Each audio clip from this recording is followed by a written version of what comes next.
අද අපිත් එක්ක එකතු වෙලා ඉන්නවා ඔක්ස්ෆර්ඩ් ලංකා ආයතනයේ බාහිර සේවා අංශයේ අධ්‍යක්ෂකවරියක් වගේම අන්තරායකර ඖෂධ පාලක ජාතික මණ්ඩලයේ හිටපු බාහිර සේවා අධ්‍යක්ෂකවරිය වන කුමුදිනී ජයතිලක මහත්මිය.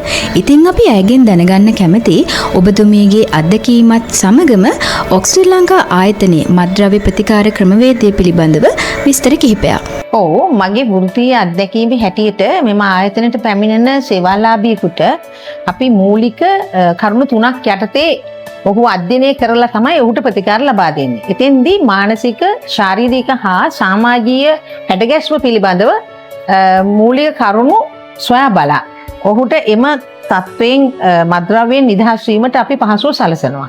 ශාරීරික තත්ත්වය ගැන ප්‍රතිකාර කිරීමේදී පළපුරුදු වෛද්‍ය සභාවේ ලියාපදිංචි බටහිර වෛද්‍යවරුන් විසින් බටහිර ඖෂධ ලබා දීමක් සිදු කෙරෙනවා.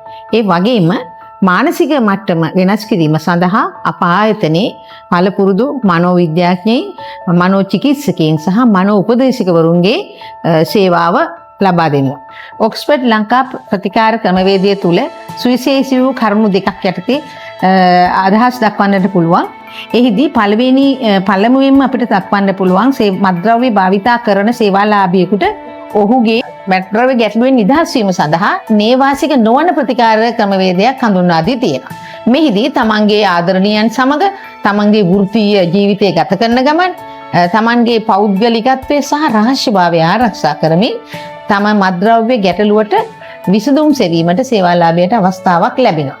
මෙතෙන්දී අපි හඳුනාගත් දෙවැනි කාරණාව තමයි මේ ඕනෑම මත්ද්‍රව්‍ය භාවිතය කරන සේවාලාභියෙකුට ඇතිවන තත්ත්වයක් තමයි මත්ද්‍රව්‍ය මේ ශරීරගත වුණාම ඒ නොගෙන සිටීමේදී ඇතිවෙන විරමණ ලක්ෂණ පහළ වීම. මේ විරමණ ලක්ෂණයක් කියන්නේ අපි ගත්තොත් නිින්ද අඩුකම, කෑම අරුචිය, ඇඟට දැනෙන වේදනාව සමනය කරගන්නට බටහිර වෛද්‍යවරුන් විසින් ඔවුන්ට බටහිර වෛද්‍ය ඖෂධ ලබා දෙනවා.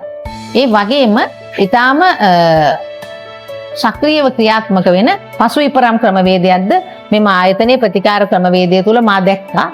ඉතින් මේ කරුණු ප්‍රධාන කරුණු දෙක මූලික කරගෙන ඔක්ස්ෆර්ඩ් ලංකා ආයතනයේ විසින් අද්විතීය මෙහෙවරක් මත්ද්‍රව්‍ය භාවිතා කරන අයට සහායක් සේවාවක් ලබා දෙනවා කියන එක මේ වෙලාවේදී අපිට හඳුන්වා දෙන්නට පුළුවන්.